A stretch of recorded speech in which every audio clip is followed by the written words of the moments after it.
আমার স্বামী আমার পুত্র বললে চলে গেছে।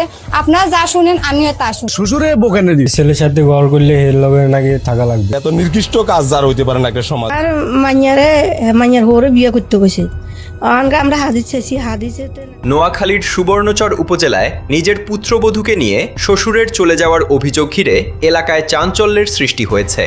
বলে চলে গেছে এই সমাজে যে ঘটনাটা ঘটছে এই সমাজের কলঙ্কিত, এবং ধরেন না এই 5 নম্বর ওয়ার্ডের কলঙ্কিত, এবং ধরেন না এই সারা বিশ্বের এটা একটা রেকর্ড।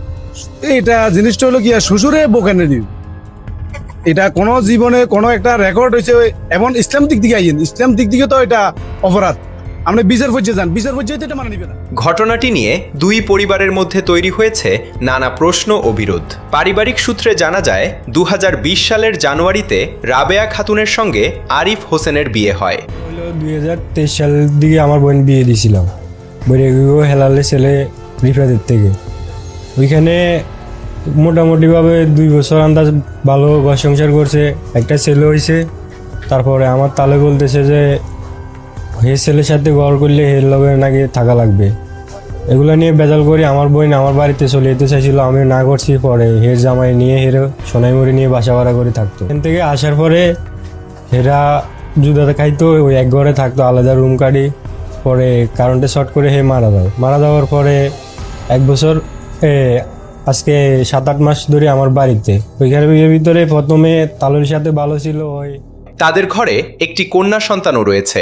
পরে পারিবারিক বিরোধের কারণে তারা আলাদা বাসায় থাকতেন। তবে প্রায় কয়েক মাস আগে রাবেয়ার স্বামী আরিফ মারা যান। এরপর রাবেয়ার পরিবারের দাবি আরিফের বাবা হেলাল হোসেন তার পুত্রবধূকে বিয়ে করার প্রস্তাব দেন। নাতির জন্য চিপস বা বস্তু নিয়ে আসতো। আসার পরে কখনো হের লগে বেদাল হয় না। 1 মাস পরে হে বলতেছে এর মেজো ছেলের সাথে আমার বোনের সাথে বিয়ে দিতে। তখন আমার বোন রাজি নাই, আমরাও রাজি নাই। পরে কয়েকদিন এর সাথে একটু মুখকে লাগালে সবসময় শিপ নিয়ে আসে, মানুষ অনেক রকমের কথা বলে। আমি বলছি যে আমার বাড়িতে আসতে হইলে আমারে যোগাযোগ করে আসি। তারপরে উনি কি করছে, উনি বলতেছে যে উনি আমার বোনকে বিয়ে করবে, এরকম নাকি হাদিসে পাইছে। তো এর একটা নাতি আছে, তো এগুলো কীভাবে সম্ভব? এই জন্য ওনার সাথে ওনারা বলছে আমার বাড়িতে না আসতে। কিন্তু তখন এই রাস্তার থেকে নামিয়ে আমার লাথি দিয়েছে, এখানে মারধর করে চলে গেছে। আমার বাড়িতে ওরকমের কেউ নাই, আমি এর লোকে পারি না। তারপর থেকে উনি 2 মাসের মতো আসে না আমার বাড়িতে। হুমকি দিতেছে তাবিজ তোমার করে নিয়ে যাবো বাড়িতে। রাত্রে 11টা বাজে আসে।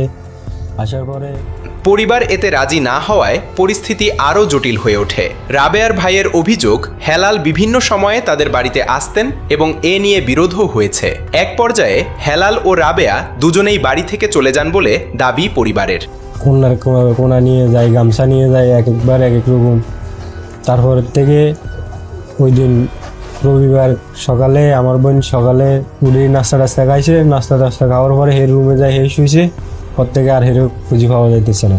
গত 1 সপ্তাহ আগে ও বাড়ির থেকে চলে গেছে। এখন কই গেছে কি আসে বিষয় আমি জানি না। আমার আর্থিক অবস্থা না থাকার কারণে আমি থানায় জিডি করতে পারি নাই। সমাজকে বলতে চাইলে এক একজন হাসাহাসি করে, এই জন্য আমি আর কাউকে বলি না। হেরা আমার তালই বা হেলাল, ওনার সমাজের তো হেরে ভালো করে চিনে, আমার তো হেরগো এখানে চিনে না। এখন হেরা বলছে যে হেরে আনার জন্য আনি। যদি এরকম কোনো ঘটনা হয়ে থাকে, আনার পরে সবার সামনে এটা পাবলিক এর সামনে এটা উচিত বিচার যখন হয়, এটা আমার আশা হলো এটা। রাবেয়ার পরিবারের একজন সদস্য বলেন, আমার বোনকে বিয়ে করার কথা বলছে, আমরা রাজি না। পরে একদিন সকালে দেখি বোন আর বাড়িতে নেই, কোথায় গেছে কিছুই জানি না। আর মাইয়ার হরে বিয়ে করতে গেছে। আমরা হাদিস চাইছি, হাদিসেতে নাই। তোর উত্তরগড়ের সন্তানও হাদিসে নাই বিয়ে করো যাই নাই। তাতে আমরা উমকি চুমকি আর উত্তরা হিসি মারে।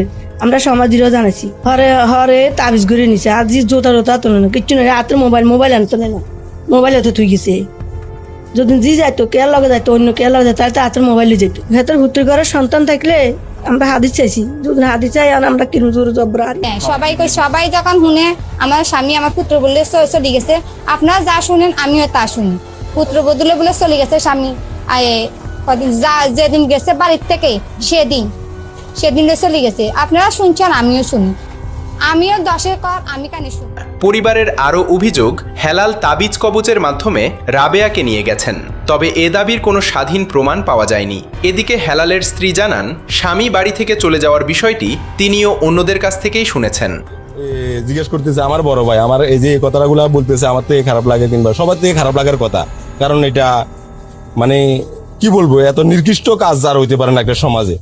কিন্তু যদি সে অপরাধটা করিয়া থাকে, সেখানে সমাজ বলক আইনানিকভাবে যেভাবে যদি যার যে শাস্তি হওয়া, আমরা এটাতে কোনো মানে মাথা ইয়ে দিব না। তার যে ছেলে মারা গেছে, ওই ছেলের বউ তার সে নিয়ে গেছে, পরে সে গেছে প্রায় আজকে 12-14 দিন মানে বাড়ি থেকে গেছে। যাওয়ার সময় আমার থেকে টাকাও নিয়ে গেছে 50,000 টাকা।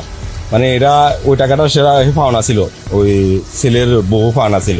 গত পরশু দিন আমার ফোন দিছে, আমার ওয়াইফেরও ফোন দিছিল, মোবাইলে ফোন দিয়ে বলতেছে যে মানে আমার বাবির সাথে কথা বলতে। পরে আমার ওয়াইফে যে বলতেছে যে ভাইয়া আপনি নাকি বিয়ে শাদী করছেন এবং আপনার ছেলের বউরে লয়ে গেছেন, এটা কি বাস্তব নেই? পরে কত করে কে কইছে, সমাজের মানুষও বলতেছে আপনার বাইরে গলের বিভিন্ন মানুষ বিভিন্ন প্রশ্ন করে, বাপেরে প্রশ্ন করে। কয়েকদিন ধরে তার স্বামীর ফোনও বন্ধ রয়েছে বলে জানান তিনি।